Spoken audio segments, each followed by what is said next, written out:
Show. We are back. I am Kuya P, and I am here with the amazing Ates. I've got Kataphorric. She's over there with my girl Viva, Valentina. It's this side of the screen, that side of the screen. I'm not sure because we're living in the virtual world. You never know when you're doing this. But I'm so excited to be back. I hope you had a chance to check out our first episode with amazing comedian Edwin San Juan. That was a lot of fun, a lot of laughs. And I hope you also learned what we are trying to do with the ShoPowSho. We are pouring our heart into this because we love our people. Again, like I started off with the first episode, I love my people. And as does Kat, as does Tina. And we're just trying to deliver you this product that you'll love and you'll feel because it's for the people, it's for the culture, it's all of that. So thank you all for joining us.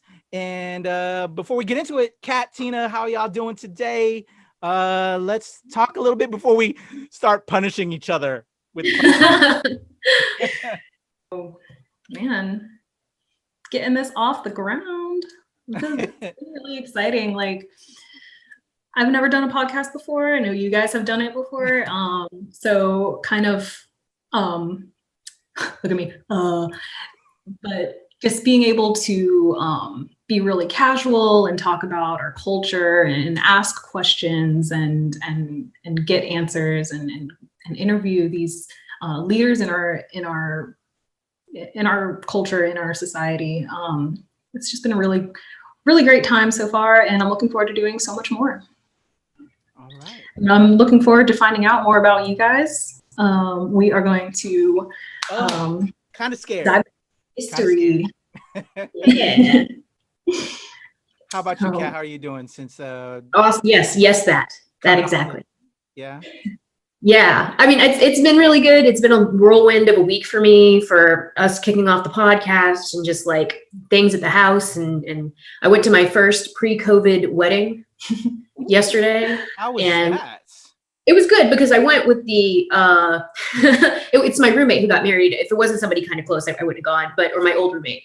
And I just recently moved out, and I told him when I went, I was like, love you, buddy. So glad to be there. Thank you for inviting me. If it's a COVID crock pot, I am leaving. Yeah. So, but it was good. People were really good about wearing masks. There was distance. It was outdoor ceremony. And so I felt pretty comfortable, but it was definitely one of those things where as the photographer was going around taking pictures, you're like, man, this is going to be like a snapshot in history when you go back through this wedding album 20 years from now, you know?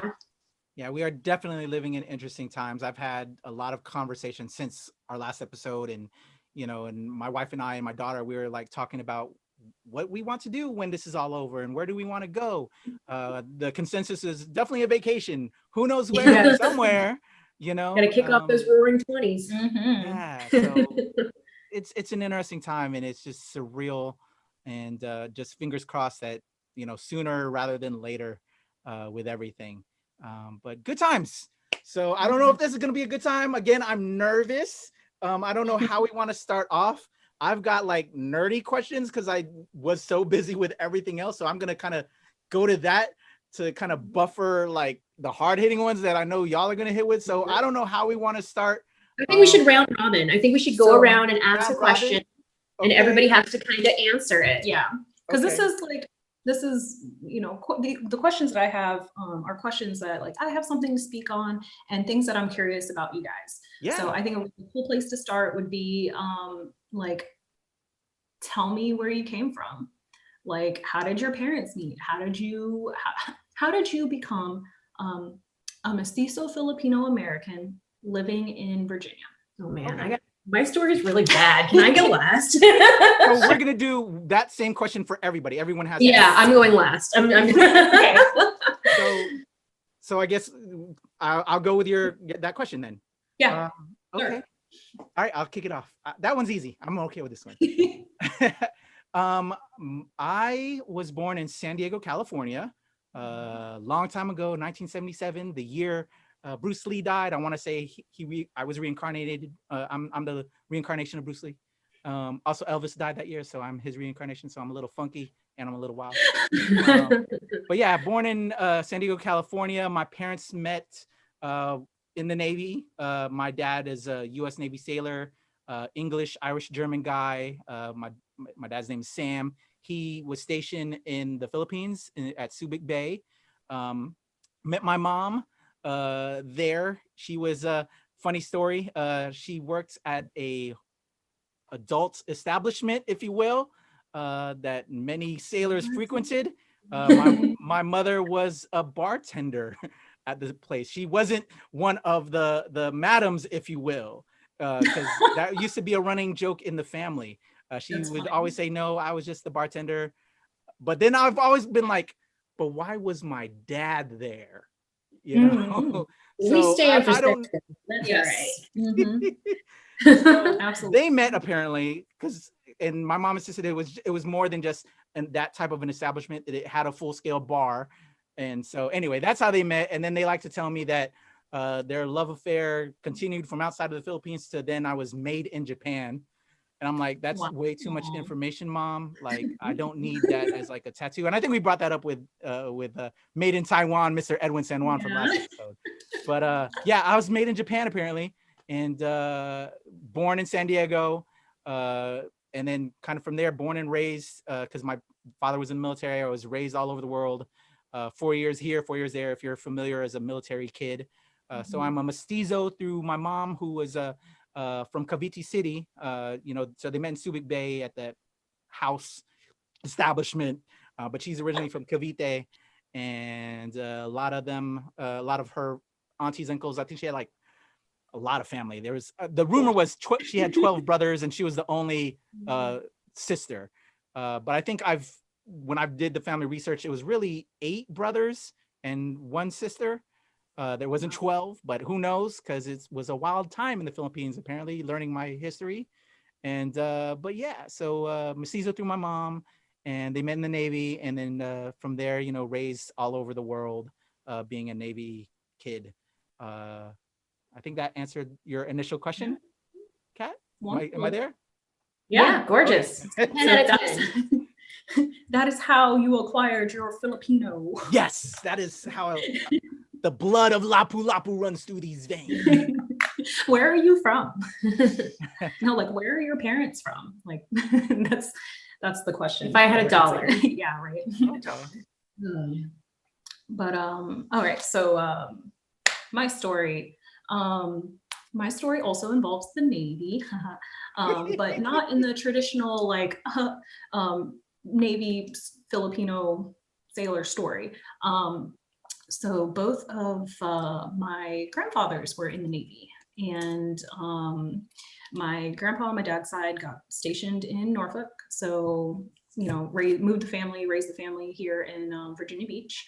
My grandpa on my mom's side is actually my mom's uncle, and he adopted her to bring her over to the United States. So she was originally going to come with her grandmother, and they were going to live with her uncle, who became my grandpa when he adopted her. But my great grandmother, she got homesick before my mother could join her. So my great grandmother came over to the States, lived for a year. By the time my mom's paperwork went through to come over and join her, she was like, this ain't for me. I got to go back. So she went back, but mom still had to go. So she came over. They lived in military life. They lived in Panama, then they came to Norfolk, and then that's where my mom and my dad met. So Navy on both sides, brought them together. They weren't actually in the Navy themselves, but thanks Navy for bringing that together. So after they met and got married, had 4 kids, and I've been here ever since. All right. So I am Mestiza Filipina on my mother's side, and my dad is white American, French Canadian roots, super French Canadian. So, yep. So originally from like Canada, or like where in the States? So like I think I forgot to mention my dad was from San Francisco, California. Oh, okay. So he was like down in the Bay Area. Yeah. He knew what to expect when he went to the Philippines, because that's like mini Manila over there. Yeah. Yep. So dad was, raised Navy. He was born in like Jacksonville. Okay. So Florida.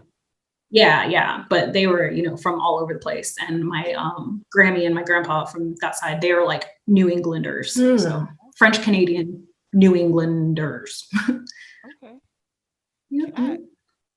Okay. So look, all right. First thing I got to say is that I love my family.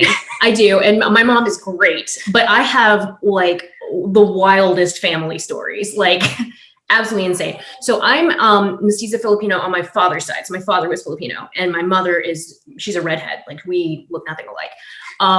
And basically what happened was my mom's been married 5 times. So this was between 2 and 3, I want to say, marriage 2 and 3. And so I think after she'd been married twice, she was kind of like, whatever with relationships. So she was stationed in California, I think San Francisco area. And she met my father, who was totally married. And yeah, he had a wife back in the Philippines. And so they had some fun. And my mom told me, I asked her about it. I was like, wow, that's terrible. And he went back to his wife afterwards. And she was like, yeah, no, I planned it that way. I just kind of wanted you. And I figured this way he wouldn't get in the way because he'd go back to his wife. So I actually did not meet my father until I graduated college. And then I flew out and I spent like a week with one of my uncles in Hawaii. And then I spent a week with him and his family in Guam. And it was all very awkward. They were all very nice to me, but I have 3 two older half brothers and 1 older half sister, somewhere in this world. And I grew up with two other half siblings, we share the same mother, and they're kind of like what I think of when I think of my siblings. But yeah, so that's one of the reasons why I'm so far removed from my kind of Filipino roots. I actually have some family in the area, but I didn't spend much time with them growing up because I am the affair baby. So it's just kind of awkward for everybody. I think they bought me a VCR for my birthday when I was like 9, which was nice. I mean, everybody's always been very nice to me about it, but it's always been like a point of contention.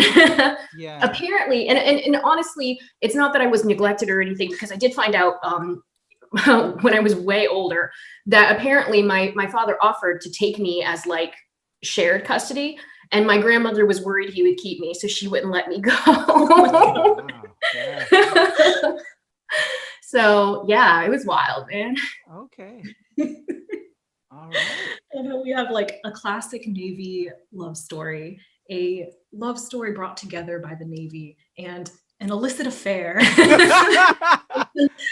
I love They it. create up soap opera stuff. Yeah, it's great, man. If I could, if it was a book, you wouldn't believe it. All right. So, Kat, next question. Okay, yeah, I have a question.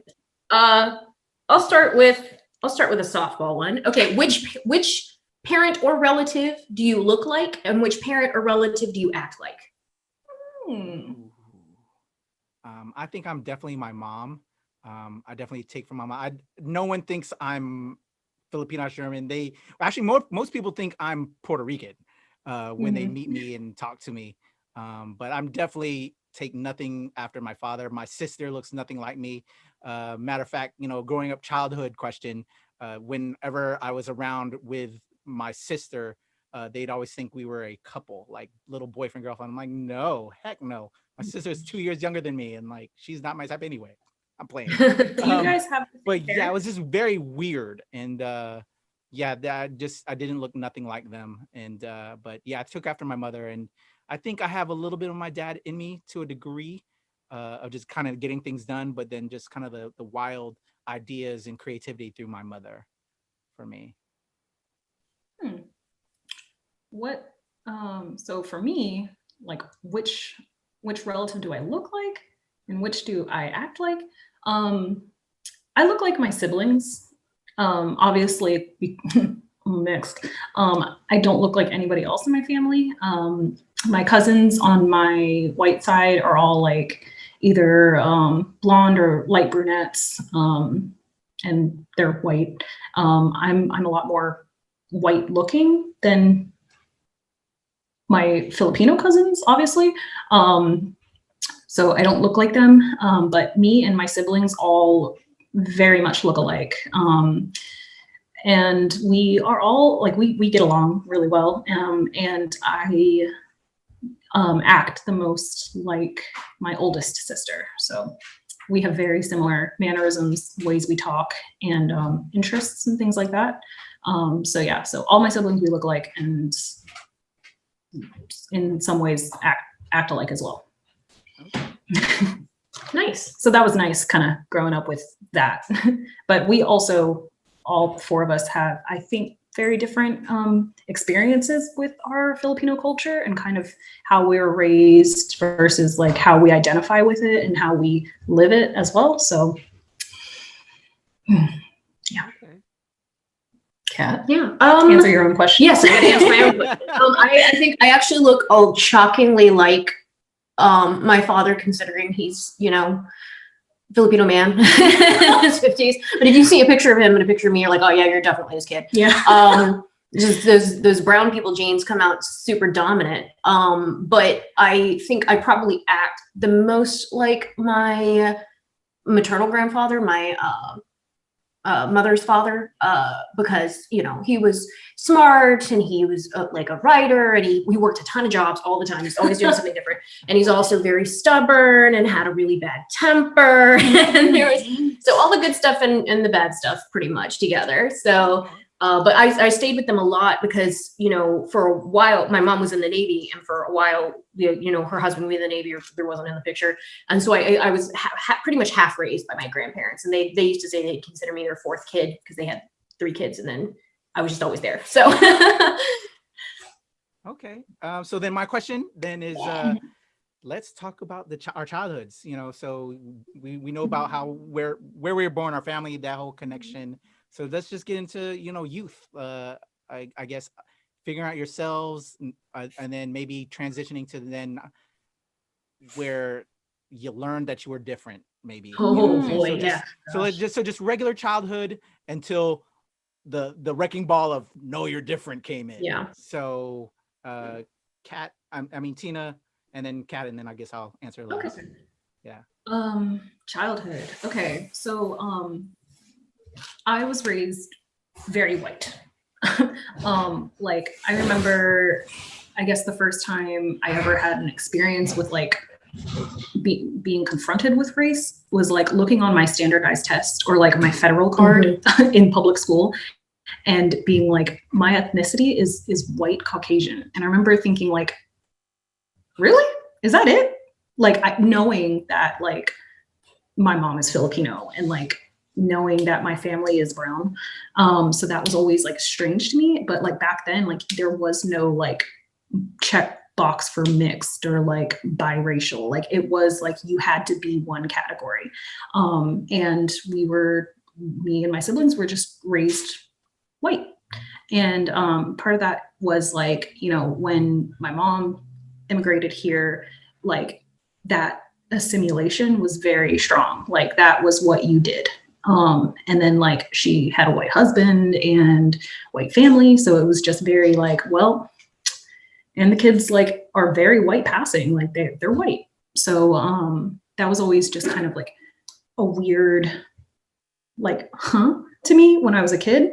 And then when I started getting older, like in middle school, high school, you know, like we grew up with Filipino traditions. So like we're being raised like biracially, but like we're being told that we're not. So for me, I started taking great pride in like being Filipino, where I was like, this is actually the part that makes me different. Is like, no, I'm not just white, I'm Filipino. And like, I do all these Filipino things. And that just kind of stuck with me, that kind of like grasping onto the part that made me different. But it also like was very confusing because like I would get like weird comments from Filipino family that like, oh, you white. Like I remember one time wearing a Filipino jacket, and this was like recently, and one of my aunts like laughed and she's like, oh, Philippines, like you don't even speak Tagalog. And I'm like, oh, ow, okay, there, that was. I hate that remark. I hate that. Yeah, remark. Yeah. So it was just kind of like the thing where they're like, oh, sweet mixed child. which I don't think she meant anything by it, but it was just that kind of casualness of it that was always just kind of like, around. So yeah, it became that thing that I was proud of, that I was like, no, this is what makes me different. And then it also made me really seek out that like chosen family. So like finding that chosen family and then like celebrating my roots. So thank you, ShoPowSho, for having me, because this is me embracing that. My chosen family, when I was in college, I joined a Black sorority. So I am a soror of Zeta Phi Beta Sorority Incorporated.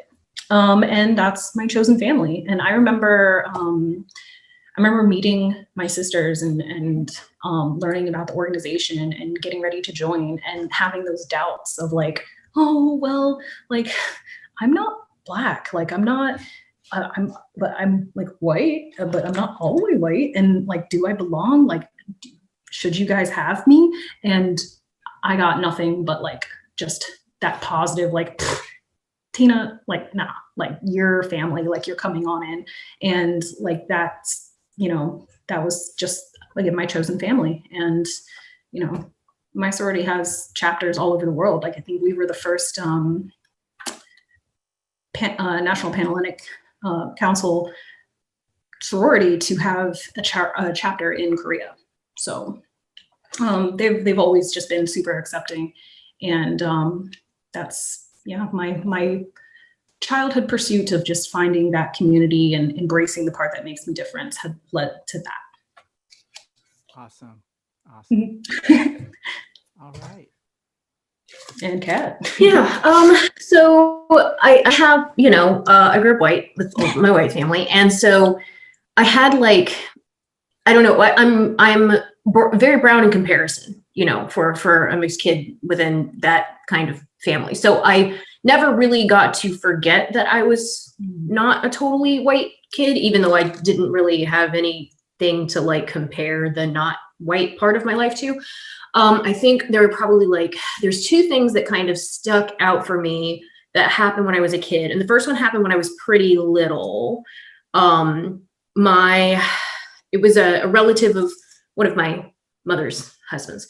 And we had gone to stay with them for a night. We were passing through Louisiana or something like that on our way to Florida to see the grandparents that I like. And they were just really rude to me, really, really rude to me. So they would like give my little brother, who's blonde and freckled and real white, they would like come in the room and like give him candy and then like look at me and walk away. And so at the time, I've always been like, it's a very precocious kid. So I was like, oh, they don't like me because I'm a girl. That's fine, whatever. And so I just didn't like, really, I didn't let it bother me. And then we didn't go back for years, but my mother had my little sister who was part of that family. And when we went, they doted on my brother and they doted on the little sister and they kind of ignored me. And I was like, oh, it's fine. It's because she's blood. And then at some point, my mom and I had the conversation that was like, no, it's because you're brown. They don't like brown people. And so, yeah, and that's the reason why my mom's always been very protective of me. We saw them literally twice the entire time that they were married. Like those were unavoidable. We were in town and they had helped raise the stepfather. We just had to, you know, sometimes you got to suck some stuff down for family. So, I mean, I was only exposed to that twice and they were never outright rude to me. They just, or like overtly discriminatory towards me. They were just clearly like rude to me. And, you know, so kind of some little things like that. And then when I was a teenager, I grew up in Navy housing, and one of the families that I was over at their house all the time. They loved me. Parents loved me. I was super polite to their faces. And so it was my friend Bridget's mother was having some conversation with me, and I don't even know how this came up. We were not talking about men or marriage in any way. And she just started talking about how Filipino women act around sailors and just going ham. And I'm sitting there like, and my friend Bridget goes, "Mother, she is Filipino." And she goes, "But she's only half and it doesn't count." Straight up. I know. I was like, wow. Sheesh, disregarded. Wow, Mrs. Bridget's mom, because you know you don't call them by their first name. It's weird. It's white people shit. But yeah, so I mean, I've had like little experiences like that growing up, but I think my problem was that I never had like a Filipino in. It always felt like at school, all the Filipino kids knew each other, their families all knew each other, they all hung out together, and you just couldn't just like roll up in there as a weird mixed kid who was super dorky and had, you know, a Naruto headband as a belt kind of thing, and just expect everybody to be your best friend. So I just basically had white friends all up until college. Well, your problem was that you were a weeb. Well, I mean, that was one of many. Yes, that was a problem. Yes, no lie. No lie. I love you so much. But yeah, so I never was allowed to forget that I was brown. But the family that I had that was direct, I probably single-handedly changed my grandparents' perspective of it, because they had, you know, they grew up in West Virginia / Tennessee area. They had some notions, and then I came around and they dropped them. They were some of the most liberal people that I've ever been around for that age group the whole time I was growing up, and a lot of that was me. Wow, that's awesome. So yeah, I feel like we should talk about that more when we talk about our political episode, our Get Out and Vote episode. That's really interesting. All right. Changing of views based on Wow. having. Yeah, there's a lot that both of you said that we need to dig into and talk on, because there's just so much. And even I know when I talk about myself now that there's stuff that I probably need to check in on, and you know, you'll probably see some of that. For me, man, born in San Diego, but product of the Navy, my dad being a sailor. And if you're familiar with Navy life, you're 4 years here, 4 years there, as you change duty station to duty station. Born in San Diego, and then after, you know, living there for I think 2 or 3 years, my dad got stationed in Signola, Sicily, and then we were there for 4 years, and then we went to Maine, then to South Carolina, then to Mississippi, and then after Mississippi he retired. Then we moved up to Washington State, and then we moved back to South Carolina. So all that was the different places that I lived, and then, you know, traveling outside of that while he was in the military. So childhood for me and growing up all over the place was not having long, consistent friends, if you will. So that was something that I feel I missed out on, and that was hard. And that kind of is how I gravitated toward comic books and video games and entertainment, because if I didn't have my friend this week, or to get over of, like, you know, missing a friend, I could always check into the tales of Peter Parker, and that was my friend that was always there for me, because Spider-Man was going to be wherever I lived. So that's kind of like the deep emotional connection I have with, like, entertainment and that medium. So that was part of my childhood, just growing up and not having long-term friends. As a, you know, I would say I had a good childhood, but then, you know, being a kid and being around Navy housing, and as you said, you know, you had the aunties, just like that would get together, that my mom was a part of that crew. But then, you know, then you have the Joneses, you know, the Mrs. Jones, where one of the things I always saw was like, who had the better handbag, you know. So aunties were always, you know, trying to battle with each other, and, you know, my husband got me this, my husband got me that. But then as you come to these little social gatherings, you know, I know that your husband is on deployment or whatever. What is this guy that you're hanging out with doing with you and kissing up on you? You're married. So that was Jody. You know, the scandals I saw as a kid were like, man, you know, it was just a very interesting time, and just learning, you know, as a kid and in adulthood, and just, you know, that stuff. And to me, that was I think, being Filipino, I was kind of negative, and well, it was negative in a way, like, what's up with that? But then come to find out, then you see, well, when I later joined the military, you had a lot of these sailors that were marrying Asian women, Filipino women. And, you know, the whole thing is that, you know, they're subservient, you know, they'll serve my needs or whatever, and taking advantage of these women. And so by every right, these women had, you know, to marry these guys to get out of their poor conditions that they were in, take them for their money. You know what I'm saying? I'm like, I can't hate that game. You know what I'm saying? Because they were the men were taking advantage of them. So, you know, all of that. So it's just the wild things about life that I learned as a kid through all of that was just wild. And so, yeah, my childhood was good, but then, you know, I learned very fast that I was different.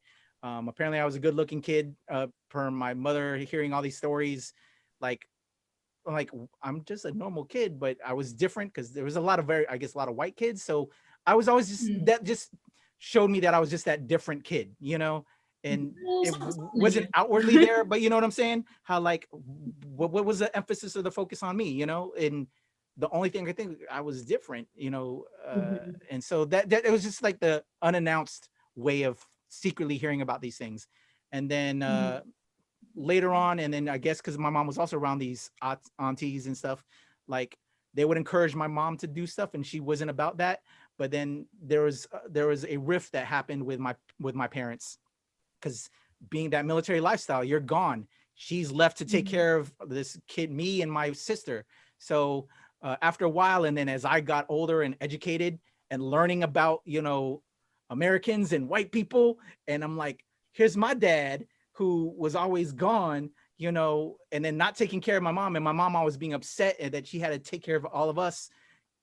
That led to strife. So there was I would just say it, you know, up until I joined the military for myself, I didn't like my father. I had a lot of animosity towards him, you know, from just not being there, and then seeing and hearing about how sailors were taking advantage of my people, learning about my Philippine history in a small way, because again, we're not taught Filipino history in American history. We're taught a different version of events, and then you learn on your own on how really things were. That's an episode and right there.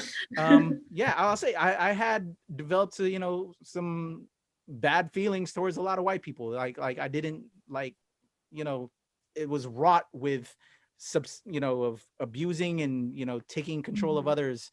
And I wasn't feeling that. But so I remember a moment when I was in middle school.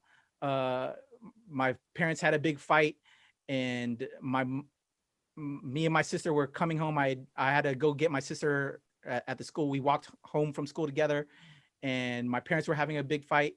My dad was outside the house, and through the kitchen window in base housing was my mom with a butcher knife holding it to her neck. And that was one of the big moments that changed me. You know what I'm saying? Here, my mom was ready to kill herself. And also another thing that kind of really led to me disliking my father, that she drove him to that, or he drove her to nearly kill herself. So there was a lot of those moments where a lot of fighting going on with my parents. But then there was a lot of love between the two of them. And really the fighting was because he wasn't there. But then at the same time, he couldn't be there because he had to put food on the table. You know, he had to serve. He wasn't cheating on my mother. He wasn't doing any of that. He was just doing his job. And that's what there's one thing I know about my dad. It's he wants to, he's a family provider, and he goes and works, and he does that to provide for the family. So there was that. And again, you know, as I got older in high school, like you, Kat, and or was it Tina? And well, both of you, you know, even in high school, the difference between mestizos, the fobs, and the mixed kids, and all of that. There was always that animosity, which was crazy. But then in a lot of ways, though, it would erase away, because there was also these Filipino organizations that I joined a Filipino basketball league when I was in high school, and got to meet a lot of cats and got to really get in with my peoples. But you know, there was always just that one weird thing that, you know, you're a little bit different, and animosity, but then you'd have other groups that would bridge that, and you know, it's cool. What else? And that's wild, because it's like, it's not just the difference between like, well, you're not white. It's also like, you're not white and you're not Filipino. Yeah. Oh yeah, yeah. So I echo that. So because I was mixed, and I'm sure for you guys as well, I'm not white, and I never recognized as white. I was never treated that way. And then from the Filipinos, I'm not dark enough. I don't speak the language. So it was like I never had a place. And then kind of like with you joining the Black sorority, most of my friends were African American and Latino coming up. And I guess that's what influenced me in how I conduct myself and how I act or whatever. But that's how I found my acceptance in my people. And then eventually I found a group of people in high school later on that were of Filipino descent that I could really connect with and get to learn more. But there was just always that difference. And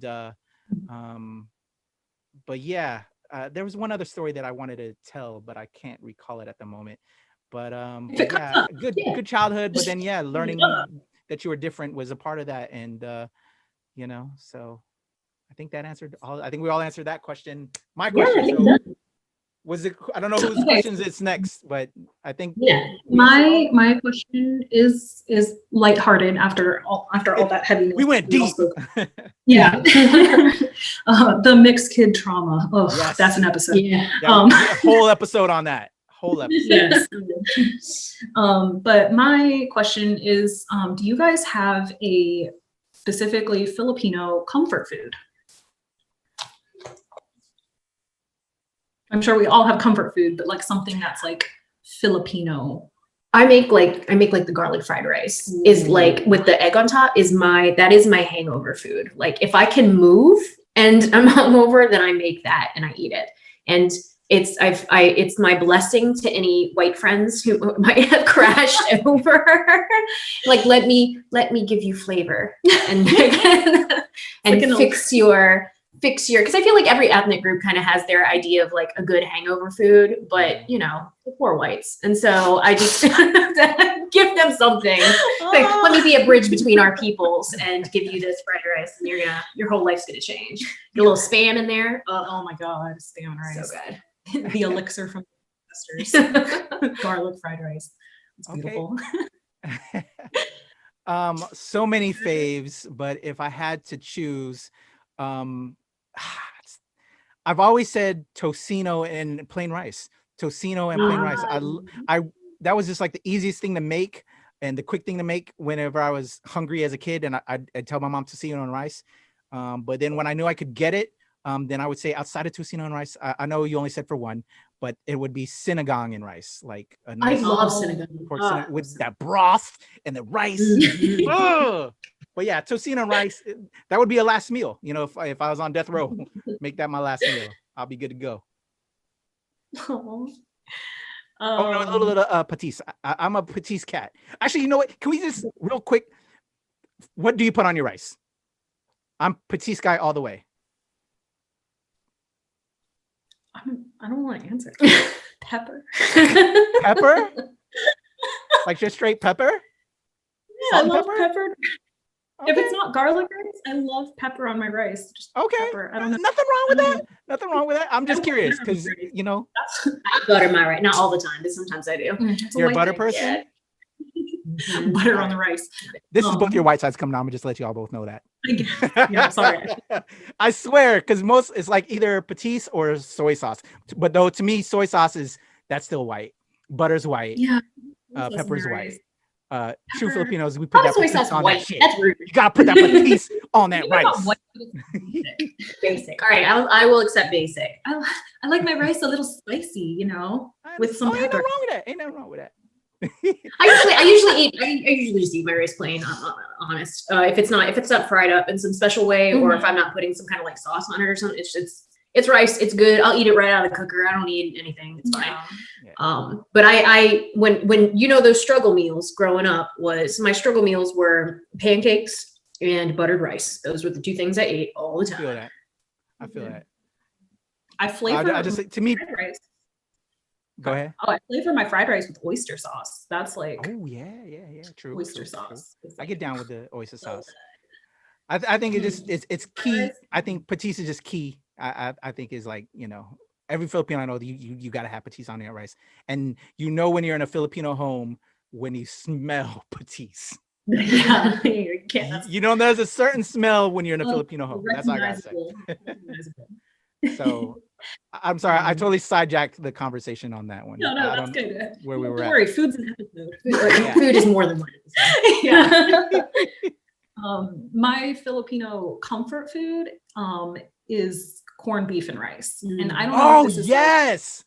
Like itself Filipino thing, but it's like gisa corned beef. So like a gisa, and like I don't even know if this like I think it's a gisa just means saute.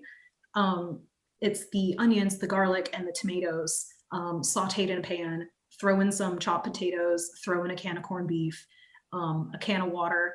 Let that just boil, and then put that over rice with some pepper.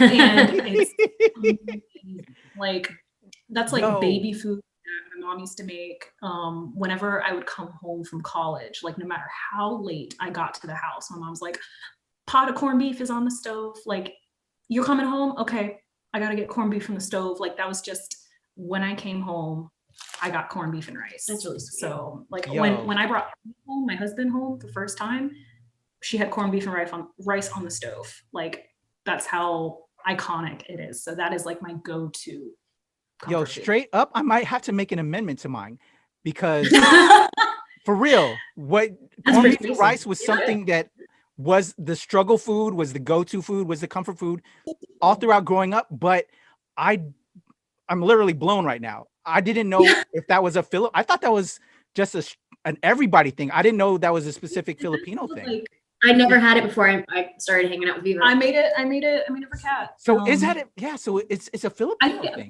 I think it's just the method. Like, corned beef itself is a very universal. Yeah, but mixing it with the Yeah. rice and all of that, I think is us. Now that you're making me think about it, I don't really now remember seeing white people do that. And now Right, like, I didn't put it that it could be us. And it is us for real, yo. I'm so glad you I'm said blown that. right now. Because that's one of my questions that I want to talk about is like, what are things that like you grew up thinking were Filipino or thinking that were like normal, Yeah. but like turned out to be something like Filipino culturally. Yeah. So that's great that you had that You reaction just because like, yeah, like I said, I'm like, I don't think this is an actual like Filipino thing, but like It is. the method of eating it. Yeah, I think it's is us because really now thinking about it, no one really did that outside of my friend group that were other races. It was mainly Filipinos that were doing corned that. beef, corned beef hash, like corned beef with the potatoes, like Yeah. sure, but Yeah. like you got corned beef over rice. Yeah, man, comfort food. That's some good. Oh, I love that. Yes. Oh. I'm just so tickled by your reaction. Yeah. So that's like made my whole night. Oh. You gotta go make it now. Yeah, I know. It's like, oh, I'm gonna eat it. Okay. Okay. So what is your most what's your most Pinoy, your most like Filipino moment or memory that happened to you? Like something happened to you and you were just like, man, this is Filipino AF. Wow. I just remember parties. I think we as people love to party. We love to dance and we love karaoke, and that's what we do. And like gamble. I remember just growing up and having the Filipino gatherings, and then as in high school with all of my friends going to various aunties and uncles' house, and just the vibe. It's always, you had lumpia pan, sit there, just all the staples. You had all the grub there, all the foods, and then you had the aunties and uncles to one side that were gambling. The kids, the young folk would be playing ball. That was Filipino as fuck right there. And then we'd all go hang out and go dance into the club, or there was a dance party there going on. Although you didn't want to do it because all the aunties and uncles were doing it, and we were young. You didn't want to do that with the aunties and uncles. You'd rather be separate than that. It wasn't cool to be doing that. But to me that was Filipino as fuck right there, because that's just what we did as a culture. Oh my god, I had to think holidays. Yeah. Awesome. Mine's very similar to that, along with the holidays, with the tables full of food and the kids running around the house and people playing mahjong in the corner, and then somebody breaks out the Hennessy bottle and woo, it's a party. Crown Royal. Yes, Crown Royal, and like the Filipinos, man, that is their, like, when I go visit my cousins, that is what we do. We drink Henny. But besides all that, so like I can definitely second on that. One of the biggest like Filipino memories I have is like going to church fiestas. So like church, Filipino, I was raised super Catholic, and my grandparents were really involved in like the choir, in the church, in the fiestas. So every church holiday, and there's some specific ones that are like Filipino, like Simbang Gabi in December, May de Flores on May 1st. So like when I was little, I would be in the pageants for it. So like I would get dressed up in the little white dresses and be like, you know, made into Mother Mary and like just process into the church with these statues. And afterwards, like we would just go through the food line, and there was always rice and lechon and fried chicken, and pancit and lumpia, and then there would be line Filipino dancing. spaghetti. And Filipino spaghetti, just like all of that. You know, you'd have the auntie scooping it out for you, and like just everybody running around, and then the karaoke in a corner, and then the line dancing. And that is like Line dancing, the most, yes. you know, like, events that we used to go to as kids was all the church fiestas. And it was always like, it wasn't just like they were like, oh, we're gonna go to church. It's oh, there's a fiesta at church this weekend. Like we're all gonna go, and we're like, yes, that means there's gonna be food. Like, okay, I'll dress up. Like, heck yeah, I'll do this. Go do the pageant thing as long as I get food at the end. Priorities. So yeah, that's my Filipino experience. Yeah, I didn't get a lot of the parties and such, you know, until I was much older. But when I went to go visit my father for the first time, it was right out of college. I had so I stopped over for a week to stay with my uncle in Hawaii, and I hadn't met my uncle. He was really cool. He was a doctor. He had like his own practice. He was very busy. And I got there, and I got off the plane and like rested up a couple hours, and he was like, all right, I gotta go to work, but it's okay, I got you taken care of. And I was like, I mean, I'm an adult, I can go around by myself. He's like, no. And he had set me up on a blind date with a young Filipino doctor, or like intern of his, because he was like, oh yeah, I heard you're single, here you go, have a nice day. And so this poor guy had to take me around for the whole day. And I definitely had a white it was like, I was like, wow, we not even exchanged 20 words, and he's already ready to marry me off. Yeah, uncle looking out. That's hilarious. That's crazy. Like 2 seconds off the plane. When are you getting married? Basically, oh, you don't know yet? Well, let me fix that. Yeah, we got you. I definitely got to echo, like you were saying, church stuff. That was big, because we were super Catholic. But then for me, again, like I was saying, with like learning about white people, you know, as a child, you know, as a child growing up and learning what the evils of white men and what they've done, and seeing that white men are dangerous in the military, seeing that with the military and everything.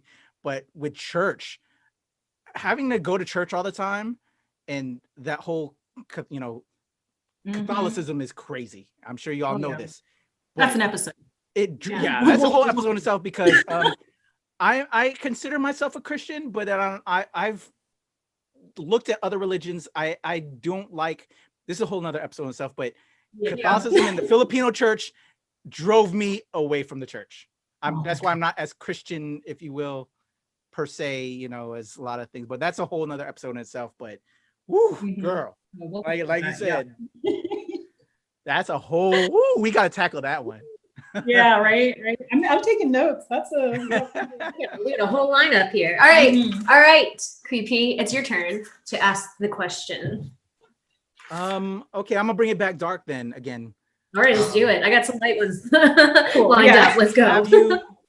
Has being Filipino being different, have you ever gotten to a fight? Do you remember being called a chink, a gook, you know, all those names, you know, even that, and those slurs don't pertain to us, but you still got it because these racists don't understand the proper, if you're going to call me something, you better call me right then or something, you know, like shit. But we got them all. I know when you hear my story, I received it all. But what was your first racist incident, and or did you ever get into a fight due to that, or subsequent later on in life? So for me, no, I never got in a fight. I don't think I've ever experienced like direct racism, because again, I'm very white passing.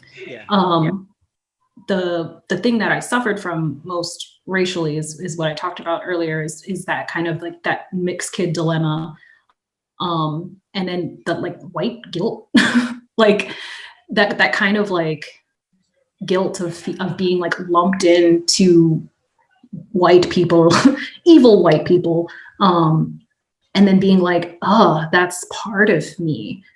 But then being like, how do I show, my fellow POCs that like, hey, I'm more than that, and kind of grasping that kind of identity of like, no, like I'm white, but I'm Filipino too. So like kind of struggling with that, especially with having so many Black friends and having so many POC friends, and then especially like with all of the climate of everything right now with George Floyd and with the Black Lives Matter and everything. It's just like it makes everything really hard. So I have that like white guilt.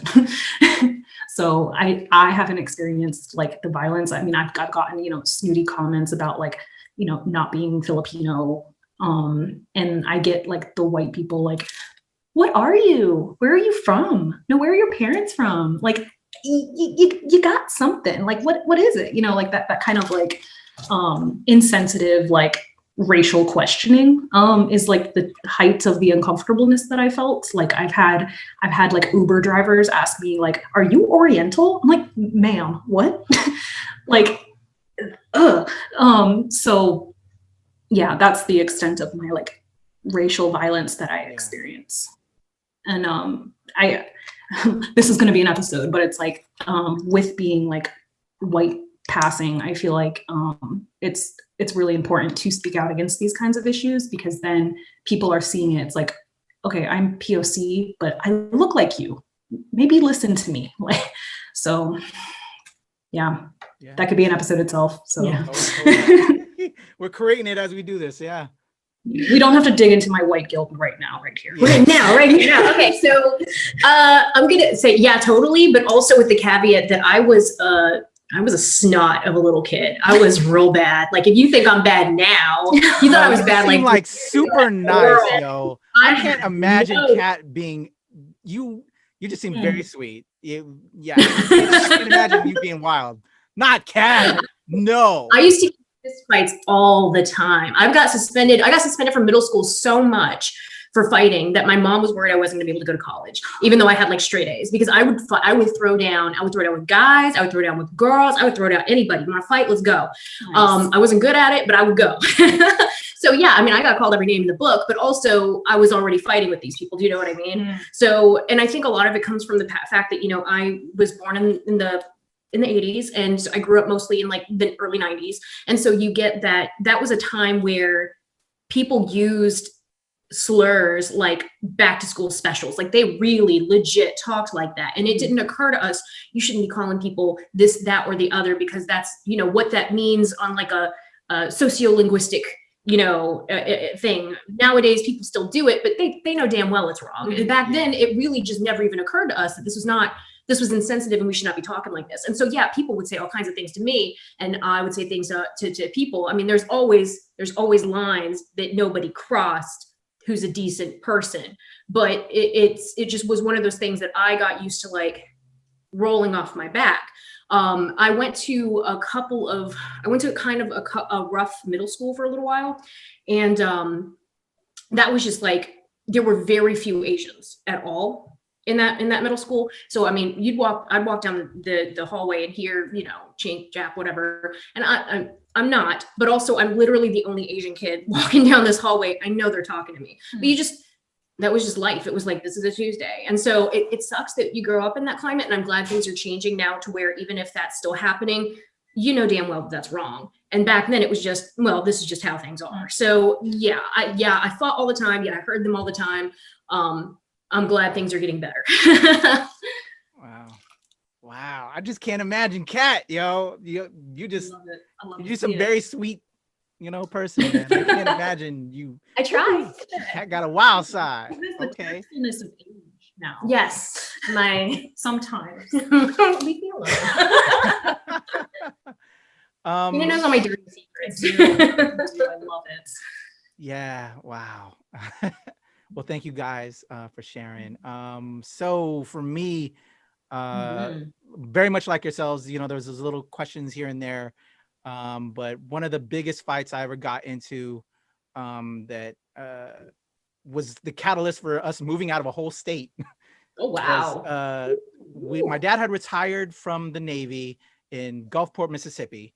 And so, and this is a weird here thing on in regards to like cultural dynamics. In Gulfport, Mississippi, when when we are living there and my dad was, you know, finishing out his career, the junior high that I attended was 65% African American.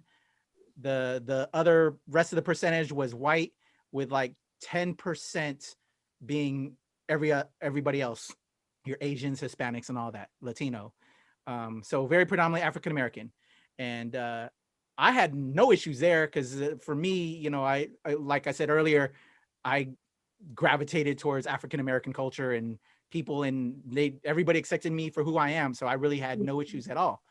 So when my dad retired and we moved up to Washington State, which is where my father's family moved after they left San Francisco, they all gravitated towards Seattle, Tacoma, Washington area. We moved there, and we settled across the Puget Sound, across from Seattle, that kind of like weird peninsula area of Washington State, a place called Port Orchard. And the high school that they put me into was this place called South Kitsap High School. My second week living in Washington State, I was big into basketball. I went to go play basketball at this local middle school. I was riding my bike and I had my ball, you know, tucked under my arm, you know, like this.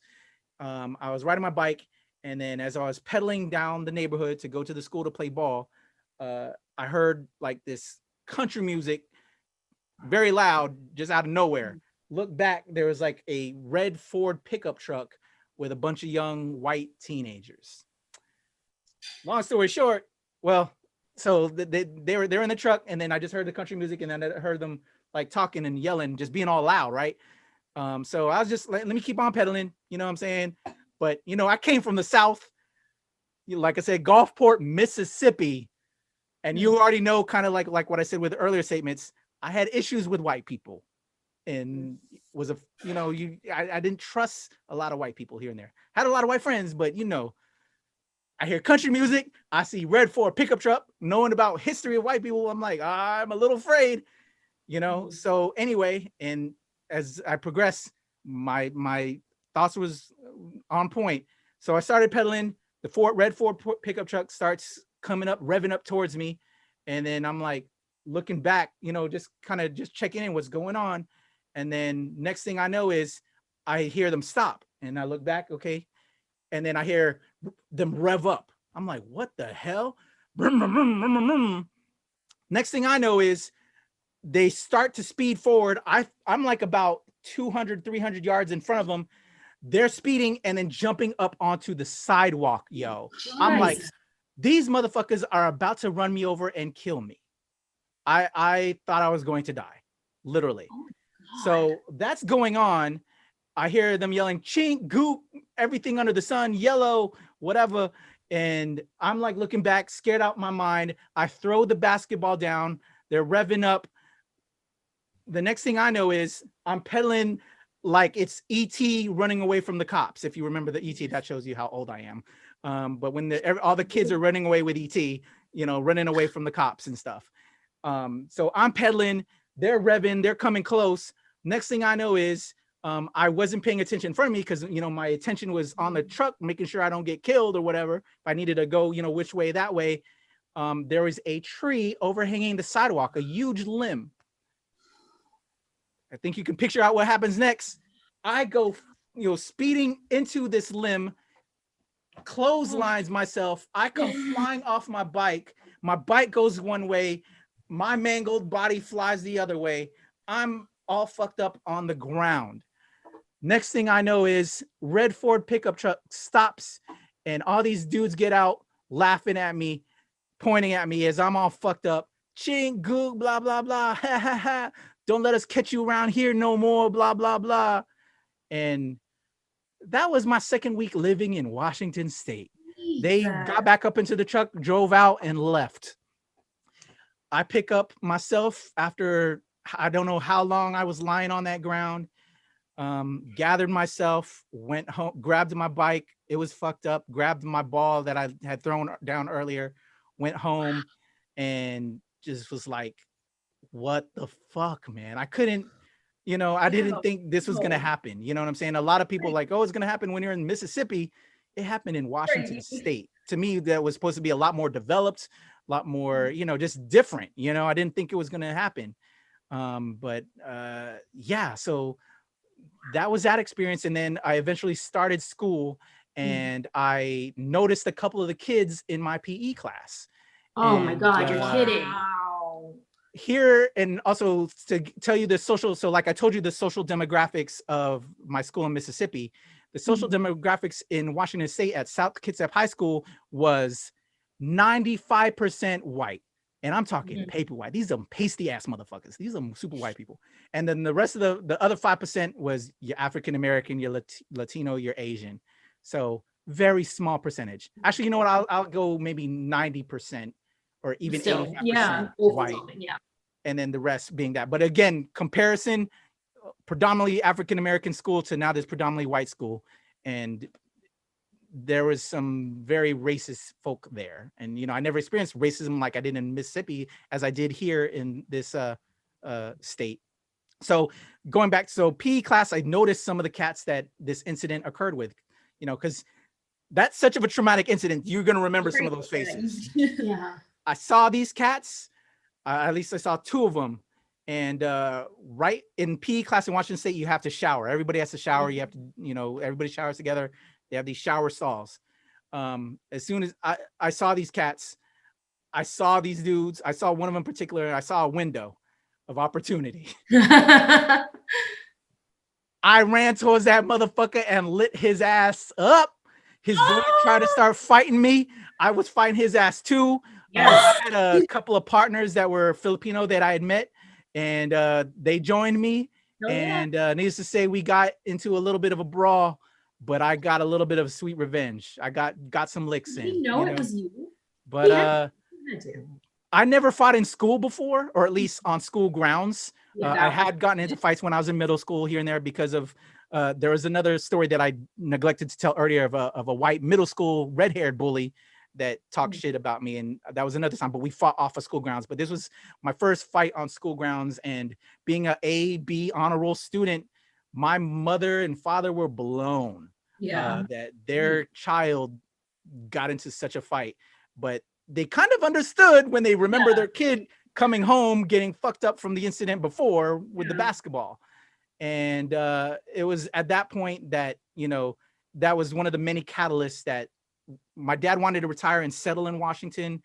But I got into that incident. My sister got into a couple of incidents with some other school girls that were bullying her, although they were all white, and my sister is very white passing, but she was getting into school fights with those kids that we missed South Carolina, which was one of the previous states that, when I told you earlier, where my dad was stationed at, that they enjoyed. So we were probably in Washington State for maybe 6-7 months that they then decided to move. We're like, to too racist South for Carolina. me. Yeah. Wow. Yeah. You know what? I'm so glad that you had that kind of like awakenings, like a support. I'm really glad that happened for you, because it, like, when I was getting into a lot of fights, it took a lot of threats to get me to stop, because my mom wasn't in a place where she could really kind of like get to the root of the problem. But yeah, so man, I feel that. But it was, overwhelmingly the fights that I got in with were with white kids, overwhelmingly, because of shit like this. Yeah. So that was the deep one. Yeah. Hardcore. All right, Tina, lighten this up. My last round of questions. Yeah, I think this would be my last. Yeah. But We'll have to do another revisit episode. Yeah. Well, We really gave in. We really contributed. So I really appreciate it. This is great. I love this, that we're getting to learn each other more. And we'll have to do this again. Absolutely. I think like once an episode we should have like a kind of like, this was our experience with this question, and throw that out to the audience so that they can participate too. Yeah. So mine is short and sweet. Did you guys learn Tagalog, or what is your experience with the language? The mother I language? don't know nothing.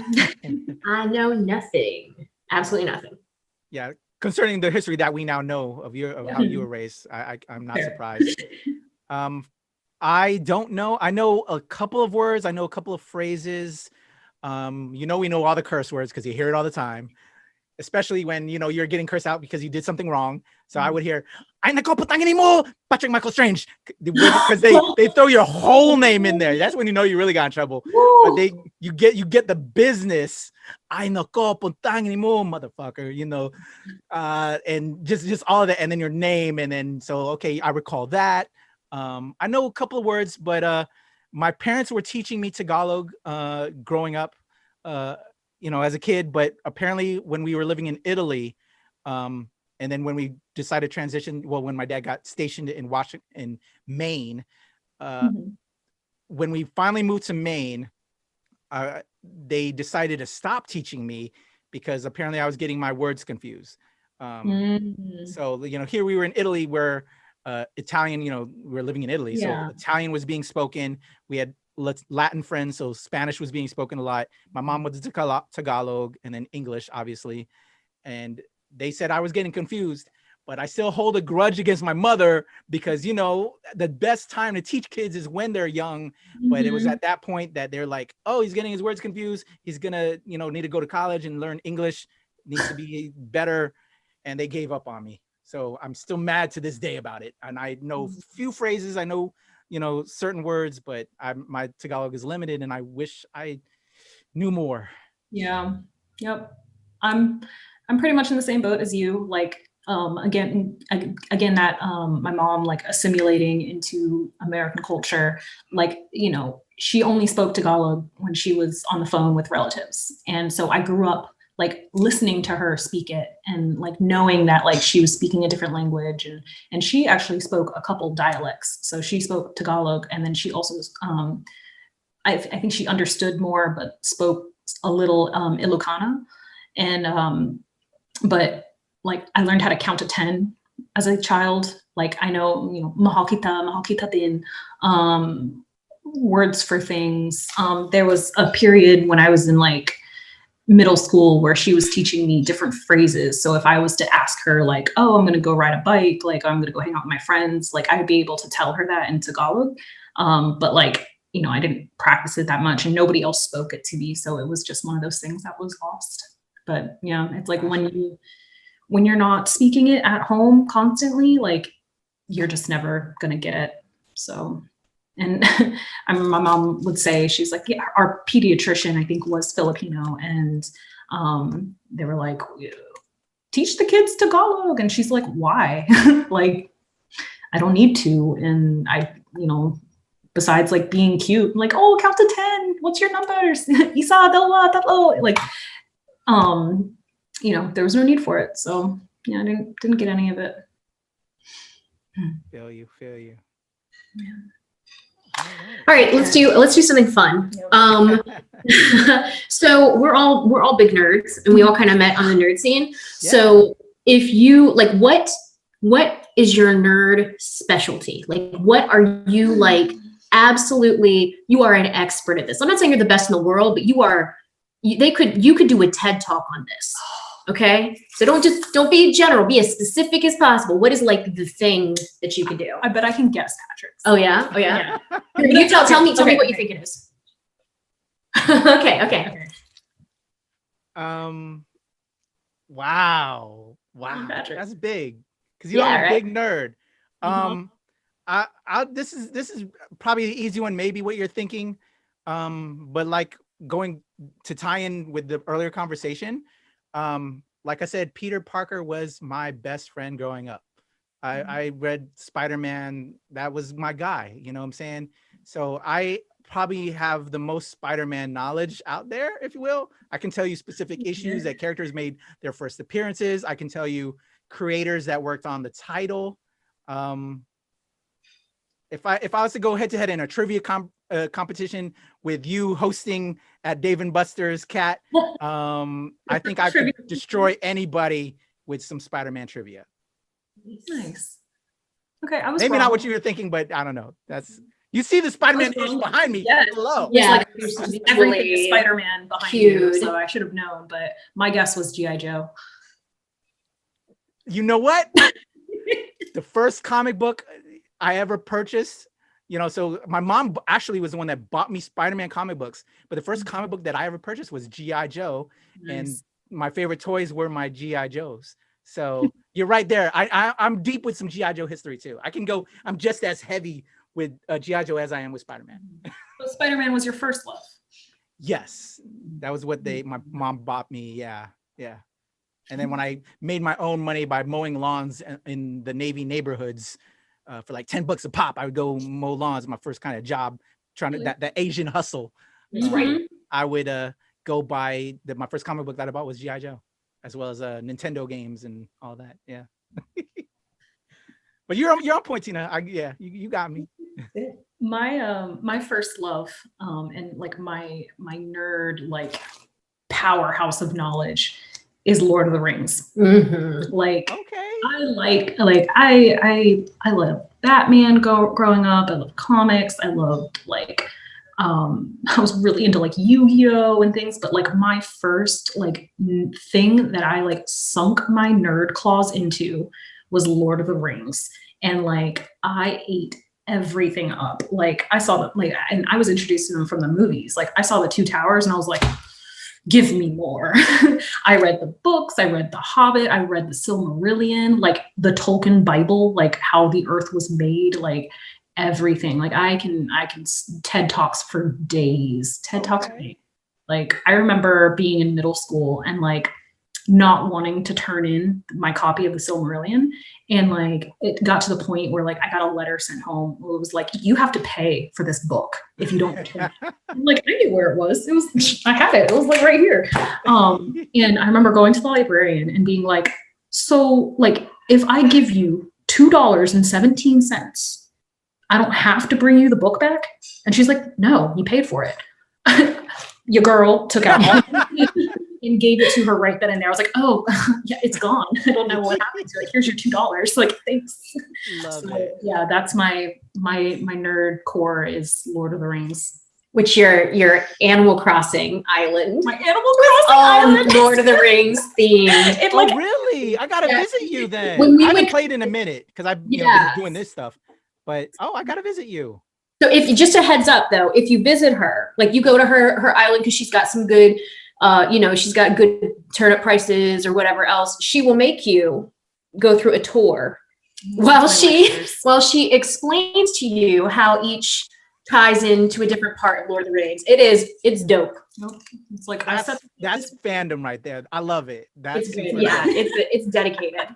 I have to tell you before you tell yours, Kat, about Lord of the Rings. One of my favorites before everybody started really getting into Lord of the Rings. I was a fan of Lord of the Rings through the original animated films. I don't know if you've seen those.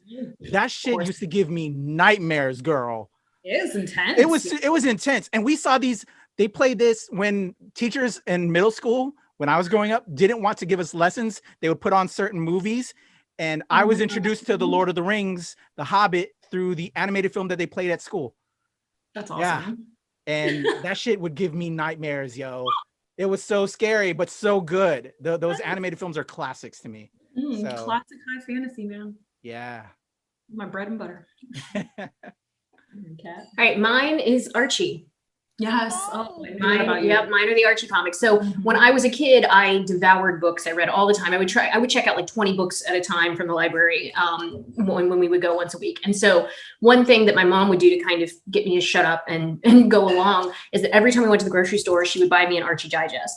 And so it got to the point where when I finally got rid of them, and I don't even think I meant to get rid of them. I think they just kind of got shuffled in all the military moves. I had 2 wardrobe boxes filled with, I had so many, I actually asked her to stop buying them because I thought they were a waste of money, because Archie comics, I mean, they've been printed forever. And so a lot of those digests are retreads. So they have a lot, like more than half of the book is older comics. And then maybe half the book are the newer stuff by, you know, whatever current artist. And they're usually similar art styles. Like Dan Parrott still draws in kind of the vintage era, but it's a newer storyline. And I was getting so many repeats that I said, just stop buying them because you're wasting your money, because I already have all of the stories in this one. And so I'm just really into it. I really liked it when it was one of my like first exposures to kind of like tropes, because you have the same reoccurring characters who go through very similar situations. So they go through like every possible combination of like romantic comedy trope that you can come across. It's like this slice of what idealized Americana is. It's got all of these like life lessons that are boiled down to super simplistic white people fixes. It's amazingly like a microcosm of the American experience. And I think maybe like as like a brown kid growing up, I was like, it's like satire, but it isn't. And then of course, because it evolved, you know, pretty much when I was like coming of age, where, you know, the original owner died, and then it got super Christian for a little while, and then it kind of dialed back, and now we've got stuff like Riverdale. And so, you know, just the way that the company and the comics and the characters have like changed at the years, I think it's just wild. I could do lectures on this. I could teach a college course on Archie as like, you know, the great American novel, basically. I will tell you as well, Kat, I am an Archie stan. I love Archie. I grew up on Archie as well. When I would get my hair cut on base, on base at the barbershop, the first comic, again, so like my parents, my mother was the one that gave me my Spider-Man comic books. And then when I could buy comics, I bought G.I. Joe. But again, my earlier introduction when I would go get my haircut was they would have Archie comics all at the barbershop. And I loved Archie, and my mom would buy the Archie digests for me for my sister, because my sister would get into the Archie stuff. And so I'm with you. I love me some Archie. And then to relate it though to race and everything though, I will say one of the things that did bother me though, as much as I'm a stand for Archie, we really didn't have representation not at all. You know what I'm saying? So that did bother me, but then at the same time, I love the wholesomeness of Archie. And well, I always liked that they've tried to be a better company over time. Yeah. Which was something the newer stuff. Dan Parrott's amazing. I loved what they did at Riverdale. And I'm curious, actually, that was going to be my next question. What do you think of Riverdale? Because okay, so I was super into it for like 2 seasons, like disgustingly into it.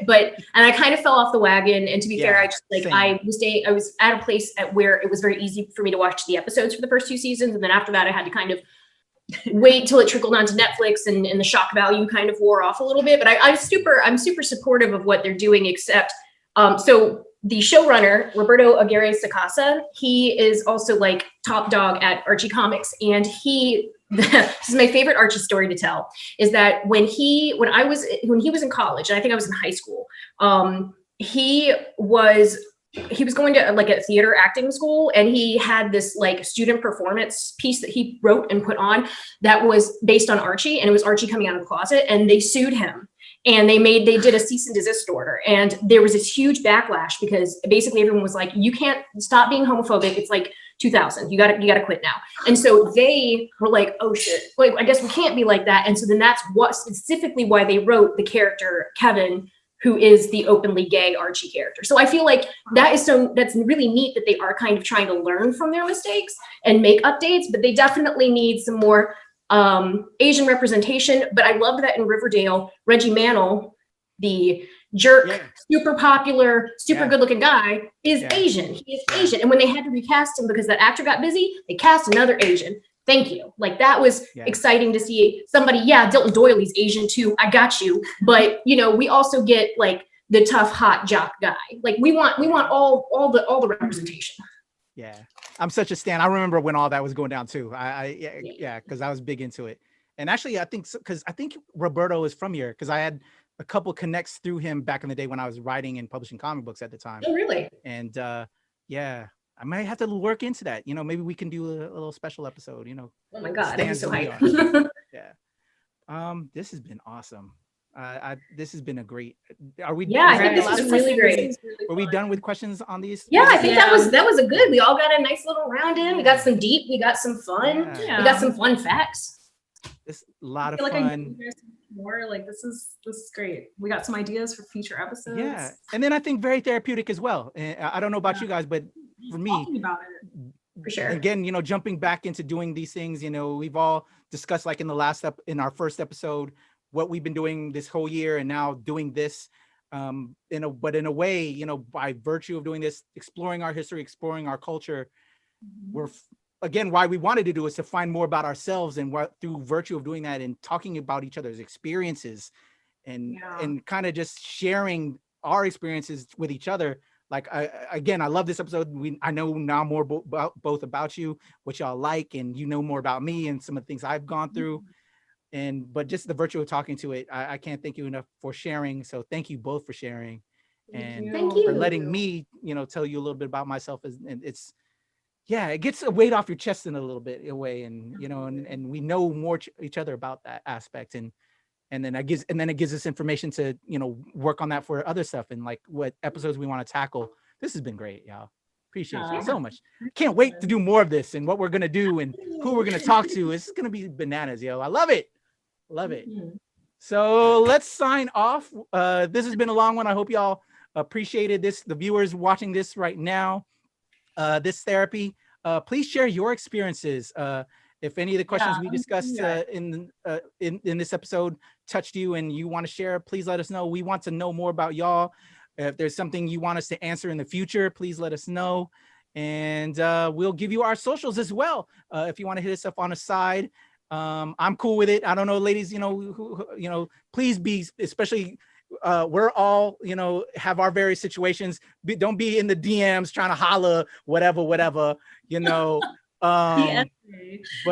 I don't, who knows, but we'll share their socials. Let's do that. And then we'll sign off. Tina, go ahead. Give them your socials, how they can follow you and all that. You can find me on Instagram and on TikTok at viva.valentina. I'm on Twitter at Viva Valentina XO. And on Facebook, Viva Valentina. So Google me. I'm on the internet. And I'm at Kataphorric. It's spelled. And I'm on. You can hit me up on Instagram. I do have a TikTok and Twitter that I never check. So have fun though. It's all on the screen. As you'll see as we do this, I'll have it all on the screen, as well as in the description below on the video. All the links will be there. You can just click on the link and then give everybody a like and a subscribe. Patrick Michael Strange, aka Kuya P, that being me. You can find me at Temple Far East. I think that's Twitter, and Instagram is at Strange since 1977 because I've been strange that long. Follow ShoPowSho. It's at ShoPowSho everywhere. That's the show, and we are part of the Nerds of Color. Give them a nod and some love. And at the NRW, that's my other channel for your even wider pop culture sphere of conversation. We can't thank y'all enough, so we'll just send our love by saying Mahakita. Is that what we said we we're gonna do now per episode? Mahakita. We are out of here. Mad love from the squad. Until next episode, we have a lot more coming your way. It's gonna be beautiful, and we'll do another of these get to knows where we kind of dig into each other's past and our present or futures, what we want to do. Can't thank y'all enough. Love you guys. Love you too. Bye. Max out. We out of here.